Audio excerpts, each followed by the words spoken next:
I've always been a bit of an adventure junkie, whether it's jumping from a plane at 16,000 feet or a simple hike with a dear friend. I cherish it all for the thrill it provides and the memories it forms. So, when Martin, an old friend of mine, came to me with a unique proposal, I made sure to listen. Martin is an anthropologist. For the better part of the last 25 years, his explorations have focused primarily on blue holes, deep flooded networks of underground passages in some of the most remote places on Earth. He asked me if I would join him on his next venture, in place of his assistant, who wouldn't be able to make the trip. I was skeptical, as I had little experience with scuba and zero in a cave environment. I was up for the challenge, but also a bit nervous about being dozens of meters underwater in tunnels about the size of sewer pipes. I was assured by Martin that it would not be that way, however. He said the dive was an open cavern, and there were no plans to do anything too crazy. I accepted after a bit of deliberation and completed the 6-month course geared towards cave diving safety. Soon after, I found myself on a plane bound for the Bahamas. I met the team on the island of Andros, and we headed out together. We arrived at the nearest parking lot and unloaded the equipment. After lugging some 30 kilograms of equipment an hour through the muggy trails, we finally arrived at our oasis. At first glance, it was just a hole in the ground filled with water. I would have never guessed that the little pond plunged to over 60 meters down. The water level was about 5 meters below the lip of the cave and was orchestrated in a manner reminiscent of a toilet bowl. An oblong circular ledge made of limestone leading to a 5-meter drop into the water below. The only way in was to jump. We geared up, had a last-minute powwow, and then took the plunge. There were 6 of us that entered the pool. In addition to Martin and myself was Javier, his right-hand man and close friend, Tank, a local guy who was an expert in the area, and the camera crew consisting of Rory and his wife Dawn. The alpha pool where we entered is over 60 meters deep, but from the surface it might as well be endless. Our primary headlamps illuminated only patches of the abyss. Crystallized stalagmites jutted from the walls and ceiling like spikes in an Iron Maiden. The sides of the cave were dotted with narrow corridors and slim cracks in the wall. Some plant and algae specimens existed, but not many. We took our time on the way down, pausing and glancing around the area. Rory and Dawn filmed over the rock wall slowly, taking long, wide passes to capture each nook and cranny. Javier laid the guideline, a coil of reinforced twine designed to mark our path. Some 5 meters below us, a dense canopy of orange haze came into view. The coloration was due to the presence of hydrogen sulfide. Bacteria feeds on animals that fall in and drown and excrete the foul substance. It is a poisonous substance that smells like rotten eggs, makes your lips tingle, and prolonged exposure can cause brain damage. On the other side of the hydrogen sulfide cloud was the oxygen-free zone. This is one of the main draws for the anthropologists like Martin. The water at the bottom, most regions are completely devoid of oxygen. This means that natural decomposition does not occur because bacteria and other microbes can't survive. Biologic material can be preserved for much longer than it would be at the surface. The caverns serve as a sort of time capsule and an anthropologist's goldmine. Martin touched down and began stewing around in the muck on the cavern floor some 30 meters down. Around him, clumps of silt and biologic compost stirred into an underwater torrent that soon clouded the area. His assistants joined him soon after and began their soiree into the silt pile. The team ended up finding several well-preserved specimens, including the skulls and various remains of a rock iguana, a leatherback turtle, a wild hog, several types of small birds and fish, an albatross, and a bucara deer. The discovery of fish remains meant that at some point, the cave was connected to another waterway. Perhaps it still was. By far the most interesting discovery, however, was one that was not immediately recognized.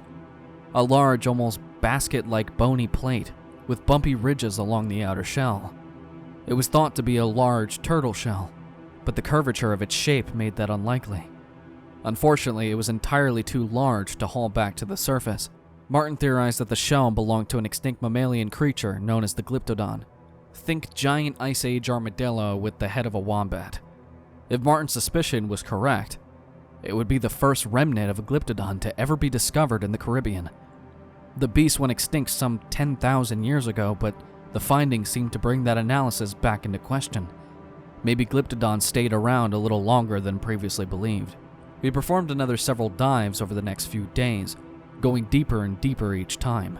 We explored several side passages as well that branched away from the alpha pool. At one point, we were traveling down a tunnel when we came to an extremely narrow fork in the road. The path to the left appeared to widen and branch out, while the one to the right appeared to narrow even further and continue downward. Much to my chagrin, Martin chose the right-hand path. The opening could not have been more than a half-meter in diameter. Martin went through, followed by 3 others, and then it was my turn. I chickened out. Take swam up to me, and I just shook my head, gesturing for him to proceed.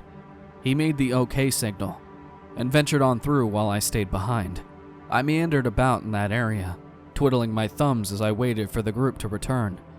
At one point, my headlamp caught something that sparkled on the cave wall.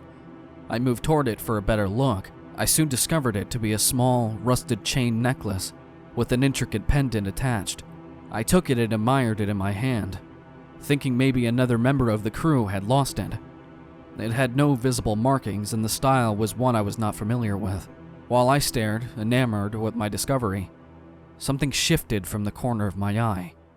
I turned to see an indistinct shadow slither out of sight, like a snake made from obsidian. It was impossible, though. We were below the oxygen threshold. No creature could survive down there. At least not one that required oxygen. It must have just stemmed from my overactive imagination, left alone in the dark. That's what I chose to believe anyway. The team returned several minutes later, and we ascended back to the brim of the alpha pool. Something was different, though. The other members of the dive team had grown unusually quiet, especially after a successful dive. Even Javier, the most vocal of the team, was now stoic. Martin pulled me aside soon after, and I was informed why. We found something. He spoke the words without an ounce of his usual enthusiasm. Martin swallowed hard and glanced back to the rest of the crew. He went on to tell me how he had continued on in that narrow corridor, and after several minutes, came to a dead end. It was there he found it, in a pile of silt and muck. A vibrant strand of yellow polyester stood out. A pile of bones, wrapped with a black and yellow tattered garment, lay discombobulated on the chamber floor. These bones were different, though. One look at the skull and equipment and he knew. They were human. Martin discovered soon after that it was a fellow diver. Accidents like that are a grim reality of the profession. A lot of good lives. People have been lost to the depths of blue holes. It seems that this man, whoever he was, suffered the same fate. His equipment was shredded almost beyond recognition, but fragments of his dive suit and mask remained. He must have been down there for quite a long time. We talked over the discovery of the lost diver and took a moment to pay our silent respects. I told them about the necklace and displayed it around as well. Martin remained silent, not eating his dinner, and remaining distant from the group.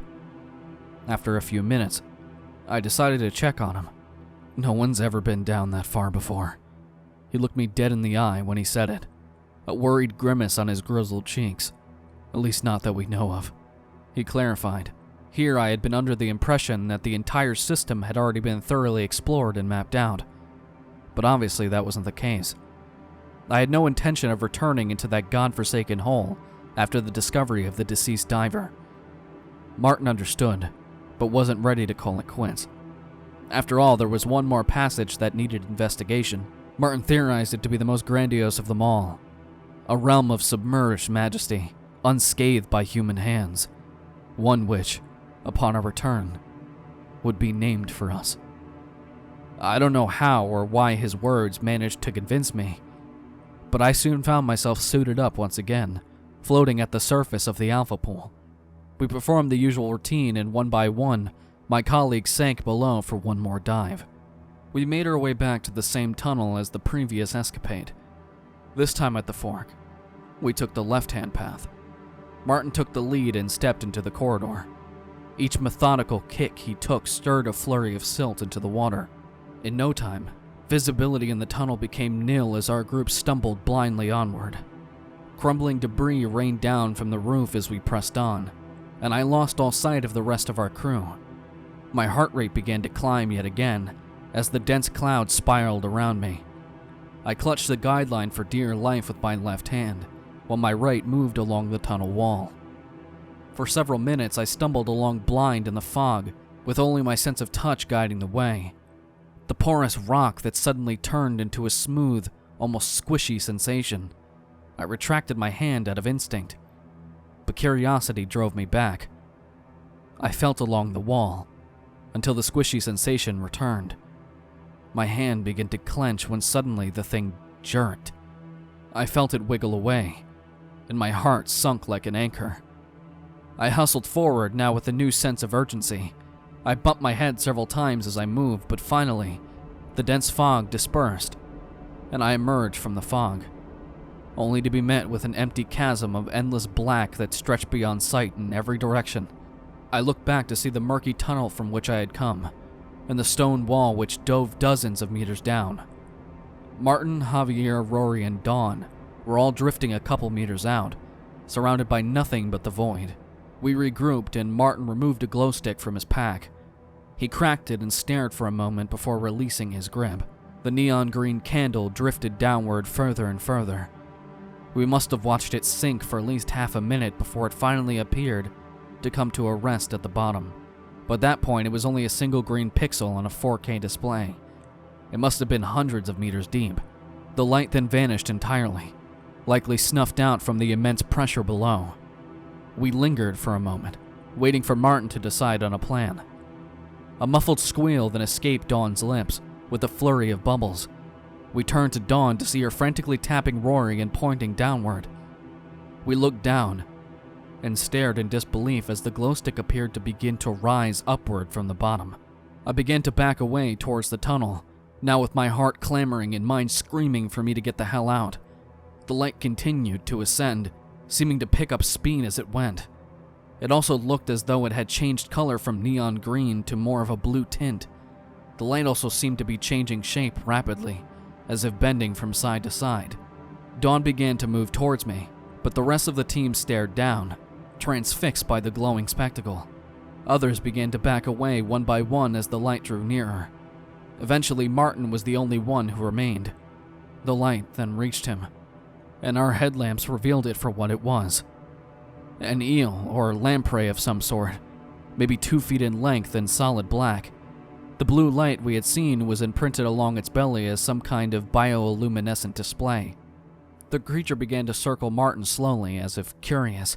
Martin appeared almost enthralled by the thing. It was without a doubt nothing like any creature I had ever seen, probably one which would be entirely new to science. The creature then drifted a few feet away from Martin and began moving in a strange motion. The best word I can use to describe it would be a sort of dance.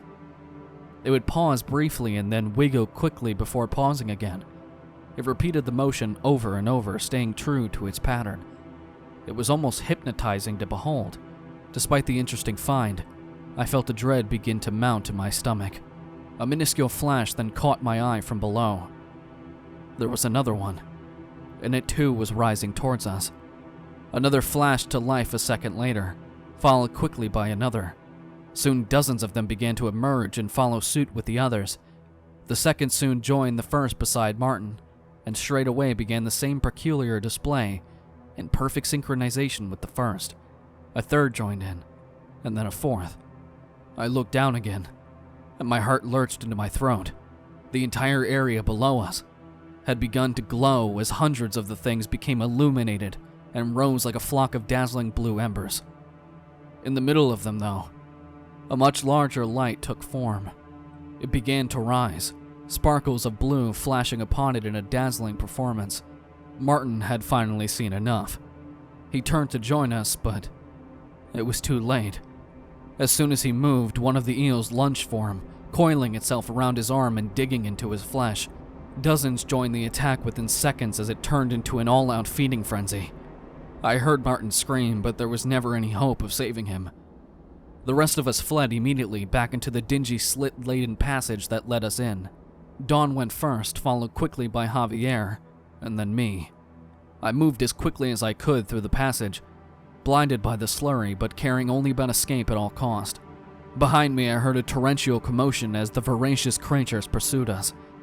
There was a sudden burst of energy from behind. It was like an underwater sonic boom, followed quickly by the clanging of metal meeting rock repeatedly. The tunnel itself seemed to groan in protest as what I can only assume was a burst air tank began to clang around wildly. I finally burst from the tunnel and re-entered the bottom of the alpha pool. I clawed my way frantically through the depths in a desperate bid to reach the surface, and for a split second, I peered back over my shoulder as a muffled scream gurgled through the cave. I saw a tank there, frantic as a mass of slippery black serpents began to tear into him. Parts of his face and body were stripped of flesh in seconds, leaving only skeletal remains in their wake.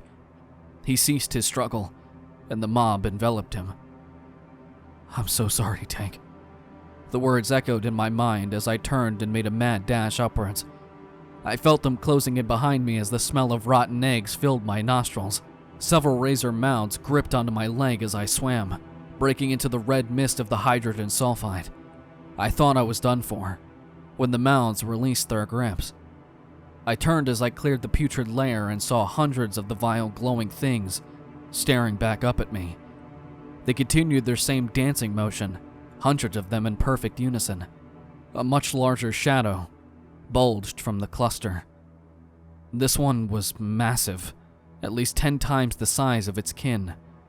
It did not wiggle like the others. It drifted silently, bearing a mouth of hundreds of razor teeth and ornate, almost rune-like splotches of neon blue on its skin. Its mouth jutted from its head, as what can only be described as an umbrella of hooked teeth gleamed in the sparse cavern light. I could sense its hunger, but also something else. The way it drifted was methodical, and the little ones cleared a path as it came through. It was almost like they were communicating. My saving grace was that it and its minions refused to cross the red barrier of the hydrogen sulfide. I kept an eye on her, the large one, the brood mother. I rose to the surface and burst from the underworld and back into mine. Dawn, Javier, and myself were the only ones to return from that dreadful place. The pain eats at me daily for those we lost, and I wish we had never entered that godforsaken place. It's not safe. The cave itself has since been sealed off, with no one allowed to re-enter it. The members we lost are still down there, forever entombed in the murky depths. I still don't know how those things were able to survive down there. The only explanation I can think of is undoubtedly the most troubling. The cave connects to another source of water. I've told this story to several sources, but none of them ever take me seriously. I'm done worrying whether people will still believe me. Some days I don't even believe me. I just hope for all our sake that the cave is not in fact connected to any other waterway like I believe it is. I can't imagine what would happen if those things ever got out. Needless to say though, I don't think I'll be planning another cave diving trip anytime soon.